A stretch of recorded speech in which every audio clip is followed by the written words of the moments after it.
Steph Weaves Tales presents Paxwood, The Trial of the Demon Slayer, a paranormal fantasy web serial written and narrated by Stephanie Gildart.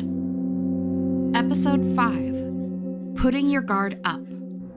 Most people saved the limo for prom, but Drew insisted on making homecoming special. After the way he'd been keeping me at arm's length for the last couple of months, I wouldn't complain. I chalked my nerves up to the atmosphere, trying not to spill an expensive dinner on my expensive pale blue dress, thinking about showing up to a dance in the school gym like a celebrity.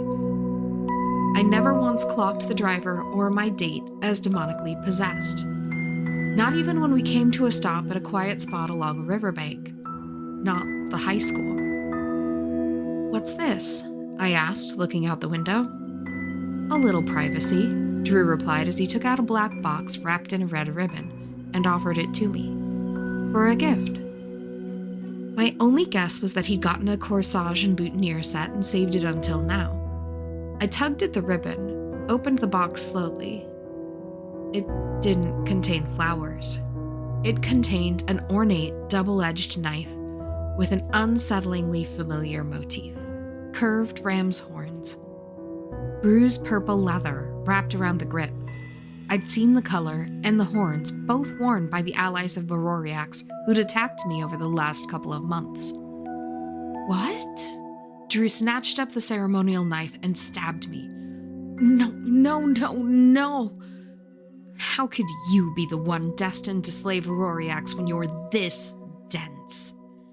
Survival instinct kicked in. I tried the limousine door, miraculously open. I tumbled, bleeding, out onto the roadside dust, and Drew's second attack completely missed me. No, not Drew. "What are you?" I asked. Somehow, despite the pain in my shoulder from that first stab wound, I forced myself to my feet. "Vasilith." He crawled out of the limousine after me, and as he did, the driver opened his door and stepped out as well. "With your death, your flesh and blood, I will take you, hide inside you, wear your face to destroy all those who oppose my master. He will be free to bring ruin to this disgusting plane." No weapons, no time to pull my phone out of my wristlet and call for backup. Me alone, with barely over a year of training, pitted against 2 enemies. "You killed him. You killed Drew. He's gone. And his sister, his mother, his father, all of them contain one of us now." The grief and fear swelled inside of me.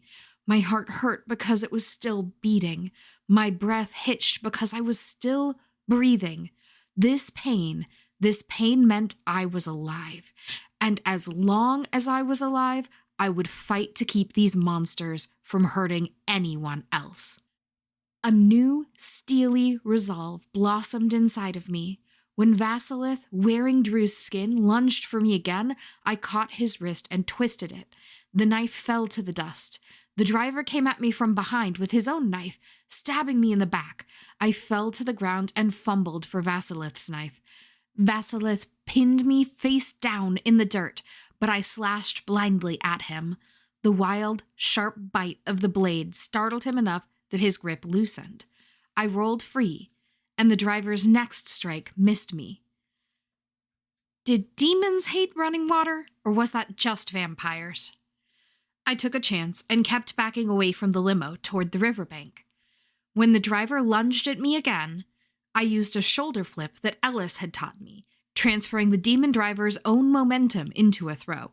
He splashed into the river and cursed, but only at the inconvenience. The running water thing had to be just vampires then. When I glanced in the driver's direction, he was fishing around in the water. He'd lost his knife. Now I had the only weapon, but these 2 possessed corpses weren't out of the fight yet. "Can you really hurt your true love?" Vasilith asked. Something in his words pricked at me. Emotional manipulation? You already killed him. I closed in, on the offensive, and ended up with Drew's slow-flowing blood on my hands. Too slow for human life. He was dead. He was dead because of me, Drew, and probably his whole family. I finished the driver somehow. That part got fuzzy. I pulled out my phone and called for help before I lost consciousness. In the hospital, Ellis told me they got to me just in time. I'd be all right. Barely. But I made it through. Everyone else thought the limo's brakes had failed and it had swerved out into the river, killing Drew and the driver. The Hands of the Seers provided the cleanup and the cover story. But I convinced Ellis it was time to tell my parents, so they wouldn't end up like Drew's family. Before I left the hospital, they knew the truth. Cool air breezed across my skin, blasting from the vent in the ceiling. I blinked awake in a clean hospital room. Blue bedsheets, white walls, window with curtains drawn closed, beeping machines, tubes, and bandages. And someone in the chair by my bedside. Tousled, dirty blonde hair, dozing with a paper coffee cup in his hand. I didn't recognize him right away. Someone sent from the Hands of the Seers to watch over me while Ellis took a break, maybe?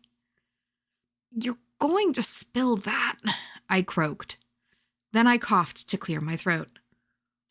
He sat up straight, eyes startled open. Blue eyes. That face. Nothing like Drew's. But I recognized him now. "You're awake." He stood, setting his coffee aside. "How are you feeling, Rowen?"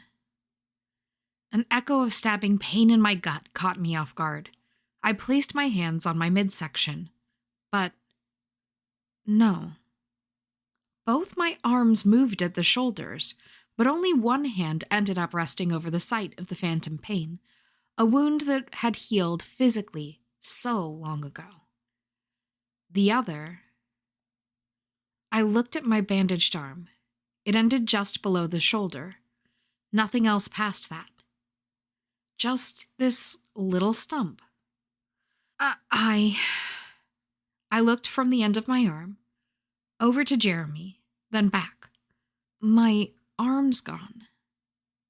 The trauma surgeons attempted reimplantation, but your arm had been crushed and torn, and there were all your other injuries besides. It was barely short of a miracle they kept you alive at all. He hesitated, something else on his mind, but he shook his head. Ellis should be back any time now. I offered to cover for her, so she could get some breakfast. But I guess my morning coffee wasn't strong enough. My arm was gone, but I was alive. How would I wield Stahlbloom one-handed? How would I continue the fight or become a mentor to other chosen ones? I'd studied sports medicine, physical therapy, psychology, so that I could do the same work as Ellis after I fulfilled my destiny. But was that even possible anymore? Hey, Jeremy said. I looked back at him. You've got a tough recovery ahead of you, but something tells me you've got the strength to find your way forward. You're alive. That's the win today. My heart was still beating, and I was still breathing. I drew on my inner steel to steady my thoughts and emotions. I'm alive, and I bet there's a nurse or doctor somewhere who'll want to know I'm awake. That's right. Jeremy stuck his head out into the hallway and waved someone down. Thank you, listeners, for tuning in. Paxwood Book 2, The Trial of the Demon Slayer, is written and narrated by Stephanie Gildart. That's me. Theme music composed by Human Nature. Visit paxwoodtales.com to read the story as it unfolds. Want to read over my shoulder while I write what's next? Catch me live on Moonbeam for laid-back virtual write-ins and crafting. If you like the story and you want more, like, review, comment, subscribe. And if you're feeling particularly entangled, buy me a skein of yarn on Ko-fi. Carrie's Paranormal Tip of the Day. The impact of natural flowing water on demons and vampires varies. If the body of water is inhabited by an elemental spirit, like a naiad, or a water dragon, even demons find it difficult to cross.